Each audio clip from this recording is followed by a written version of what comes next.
Let's talk about something controversial, how to look younger. Please remember that everything I'm gonna say in this video is all alleged. I'm not the doctor to these celebrities. Let's start with the mother of Kim K. This is her when she was younger. We can see that the transitions in her face are very smooth.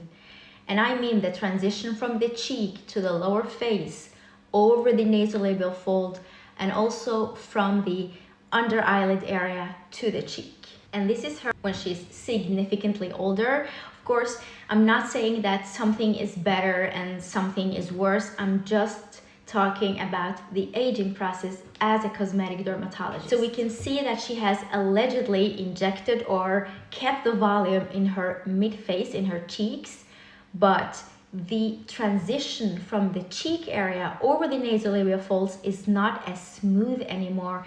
The transition from the cheek to the lower face is not as smooth as it used to be. So even though you still have a lot of volume in your mid-face, if the transition is not smooth, you look older.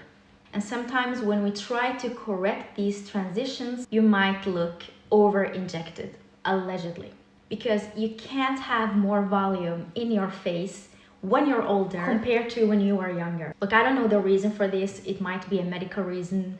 It might be diseases, medications. Another transition, here we have the beautiful Halle Berry. We can see that when she's older, the transition from the lower eyelid area to the cheek is not as smooth as she had it here. And sometimes all of these transitions are handled, allegedly, but you forget about other areas that undergo an aging process, like the upper eyelid area.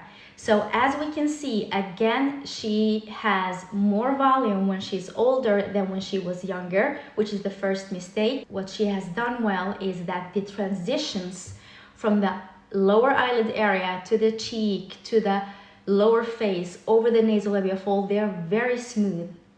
But the upper eyelid area has still a lot of volume loss, only will enhance the contrast in her face, and in my opinion, it will not make her look younger. So the moral of the story is that if you choose to do a non-surgical, even a surgical procedure on your face, remember all of the other areas, the neighboring areas, to not create more contrast in your face. And please remember that all of these procedures have possible serious complications that needs to be discussed with your injector or your doctor.